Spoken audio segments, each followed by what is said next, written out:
I thought all week and for the last 8 weeks, we all agreed that there would be no excuses. I stepped in here a couple of minutes ago and for some reason that's all I'm hearing, excuses.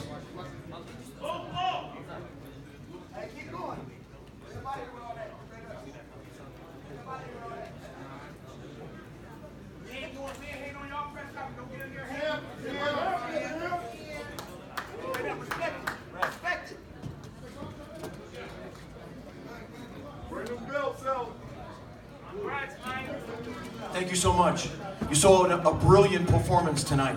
Let's hear it. Let's give it up for Andre Ward, the champion, the #1 pound-for-pound fighter in the world today. No disputing that fact.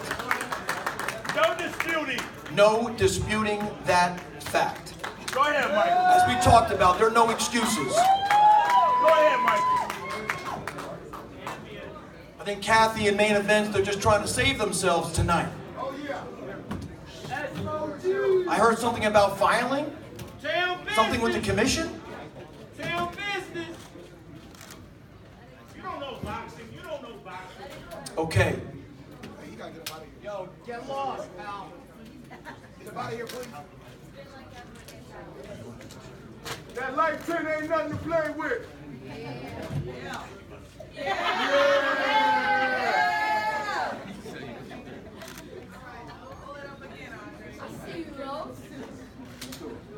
Virgil, congratulations. Also, SOG.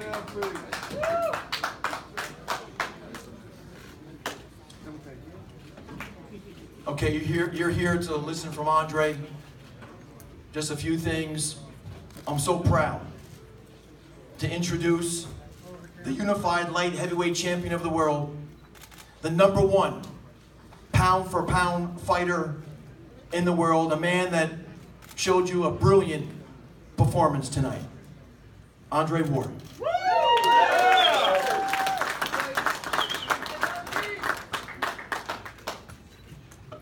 Still see some sad faces out there. What I gotta do to make y'all smile, man? Tell business. Hey, listen, I had I think it was a great fight as long as it lasted. You know, I told everybody, I didn't predict a knockout. You know, that's dangerous to do, and that's not, you know, my game or how I approach fights. But I said, don't be surprised. And I said, there's a lot of ways you can get a guy out of there. You can clip him, you can knock him out. You know, his corner can throw in the white flag. He can quit. Referee can stop it. You know, I know what I possess. You know, and I've been fortunate to show a high level of skill against the best in the world, and I'm thankful and I'm blessed. And I told you guys that at the last press conference, man. I'm thankful to be over a decade in doing what I'm doing. And, you know, I just give God glory for this victory, not because I won, but just the process. That's what makes me, is the process. This is just the end result, what you guys see tonight. But just the process to get to this point over, you know, everything that I've been through, good, bad, and different, we've persevered, and that's what's important. So if you guys want to ask some questions, I'm definitely open to answer. Champ, you got injured, I believe, on the round before, but you stopped. It seems like you paused. You didn't want to finish him. What happened there? No, I was confused because, I mean, Tony Weeks did a great job tonight, but he was very quick in the clinches. And, you know, when I hit him with the body shot, he tried to act like it was a low blow, and I think it was borderline. And I'm looking at Weeks like, can I go? Can I not go? Because I didn't want to, I didn't want to get a point taken. I didn't want something crazy to happen. So I'm looking at Weeks, and, you know, I think Weeks was kind of indecisive in the moment. And he kind of motioned to go, so I went, and then he jumped in. So I was confused, you know. And I know Verge got on me too about that in the locker room, but I didn't want to get a foul or a point taken. No, you've been around for a long time, so you're experienced fighter. Do you regret that? Do you regret that you didn't finish him? I did finish him. Whoa, at that time, at that particular time. Guys, we're not going to nitpick tonight, man. We're not going to do that tonight.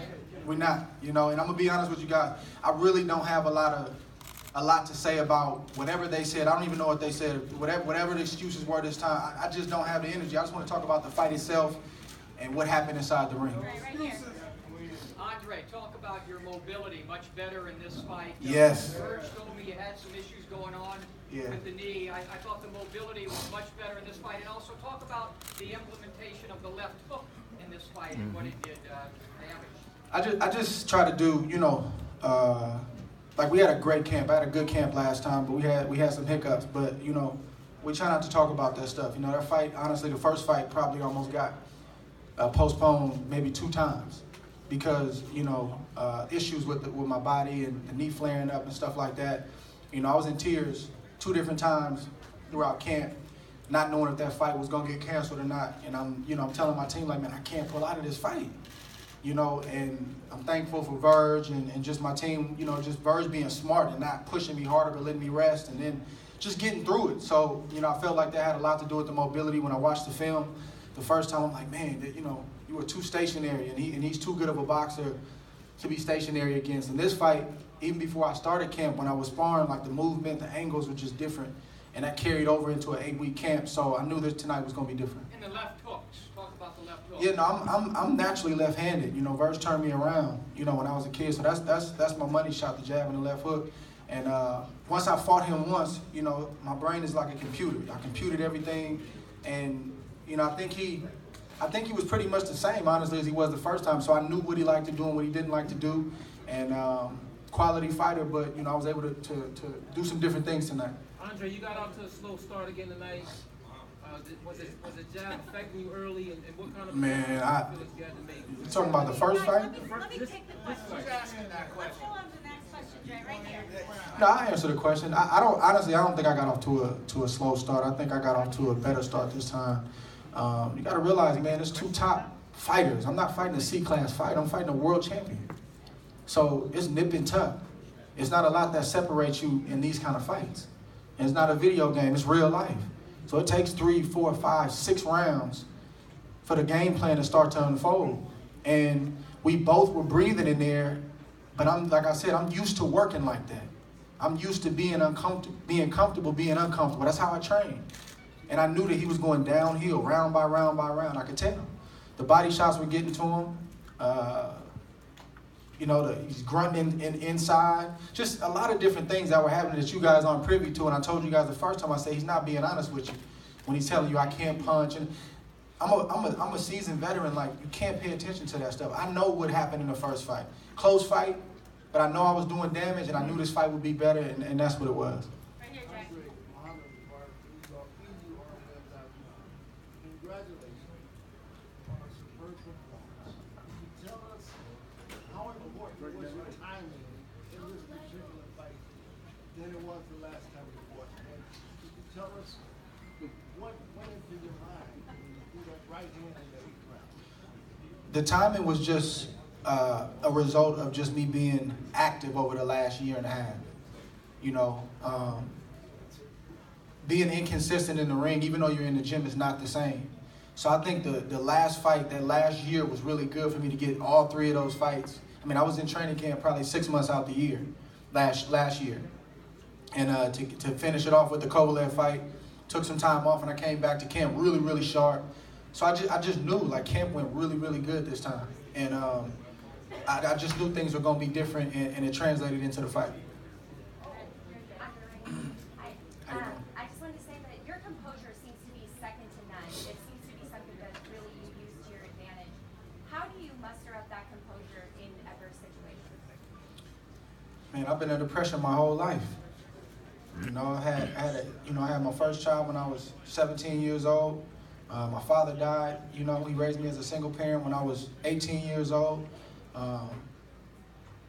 You know, all of those trials and tribulations brought me into a personal relationship with Christ. And that enables me to stand in the midst of the flames and the fire and the giants and the naysayers and the critics and all this stuff and maintain my integrity. And that translates into the ring. You know, I've been fighting big guys. I've been fighting strong guys. I've been fighting bullies. I've been fighting the whole gamut since I've been 9 years old. I came up in the era where he didn't protect me.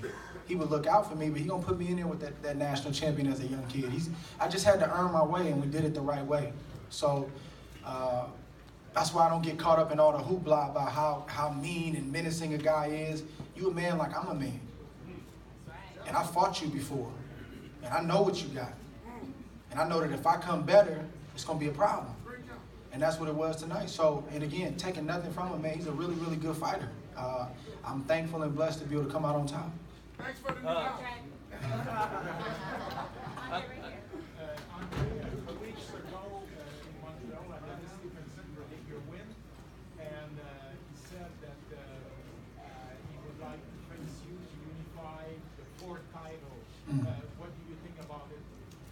I don't know. We just got to see. We got to talk about it. You know, I haven't really, you know, no disrespect to Stevenson, but I haven't really even been thinking about Stevenson. I'm kind of indifferent toward that matchup right now because, you know, when I made the move to go to 175, the target was Kovalev. It wasn't Stevenson. And even though I was at 168, I saw how they didn't fight for 2 years. It was one reason or the next. So that means something. So in a sense, I feel like he almost disqualified himself. Not to say that the fight can't be made, but it's just got to make a lot of sense because I went straight to the top guy, and now it's like, I got to see if that makes sense. So we just got to see. I'm not ruling it out. We just got to see. Hey, Andre. Yeah. I keep thinking back from the last time you had this much momentum in terms of a knockout, and it's when you fought Chad Dawson in Oakland. What can you learn from that experience and what happened after that in terms of wanting to keep this momentum going? I mean, I don't think it's anything to learn. Like, I think I had an injury after Dawson. You know, that's out of my hands. That's something that I got to persevere through. You know, it comes with the territory. And then I had the lawsuit. And you know, that's not always a bad thing. You know, I put myself in a great position now. I got a great team in Rock Nation. And I don't think it's any, like, lessons to learn. Like, that season was meant for me. Even though it wasn't a lot of fighting going on, it wasn't making a lot of money, and, you know, it's getting a lot of criticism and different things like that. That was part of my story. It was all good. So I don't really know if I can take anything from that. I just gotta keep living, enjoy life, and put my head together with the team and just see what's next. Right here. Andrew, congratulations. You Thank you. much better this fight. Thank you. Appreciate Another it. question. I saw a lot of low blows. What do you can say about it? God bless you, man. God bless you. Andre, how important is for you as a boxer that tomorrow you're gonna be the best pound for pound in Man, boxing? I don't know. Nothing is in this sport. Nothing is guaranteed. I don't know. There's no doubt. I mean, I don't know. We just got to see if But it's important for you, like. It's a fact. If I'm at the top of that list, I'm thankful. I'm thankful, and I'm blessed. You know, if not, I got to keep my head down and keep pushing. But if I am, then I'm thankful. Hey, Andre, LTE. Cruiserweight and heavyweight, obviously you have the adrenaline going at that. Nah, it's not serious. Like, that's a real thing. How serious is that, and how far would you? I mean, it's more like it's a dream. Like, I don't have anything on the books right now for a cruiserweight fight or heavyweight fight. I know it sounds crazy when you're a light heavyweight, and I'm not the biggest light heavyweight. But look at Roy. You know, it happened. You know, and that's just always been a dream of mine, and that's something that me and Verge talk about. And it's like, you know, I do really well against big fighters because of my stamina and because I may not be physically the biggest, but I'm strong. I'm strong enough. So if the right opportunity and the right fighter comes along, anything is possible. And that's not just talk. That's real. I can put him up to that question. Go. That's all good. Right here, Jay. How you doing, Andre? I'll only give you your entertainment ticket. Quick question. Do you still love this game of boxing? And also, your trainer, Virgil Hunter, does he still, when you train, does he put that in you to say, you gotta still love this? I still love it. If I didn't love it, I wouldn't do it because it's extremely hard, man. You know, and to be honest with you, you know, Verge doesn't have to push me. You know, he's more. Verge is there as my eyes and my ears. He sees what I can't see. You know, his job is to manage what I'm doing. You know, to tell me if I'm doing too much. You know, he just makes sure that I'm right on point. You know, that's his job. You know, but in terms of, like, if I need him to push me at this stage of my career, something's wrong. You know, his job is to pull me back, tell me to take a day off. No, we're not going 12 rounds of sparring today. We're going to go 8. That's Verge's job, and obviously the technical piece of it. So, but I'll tell you what, as you get older, I still have the desire, I still have the passion, but I'm very, very aware that I'm punching my clock when I go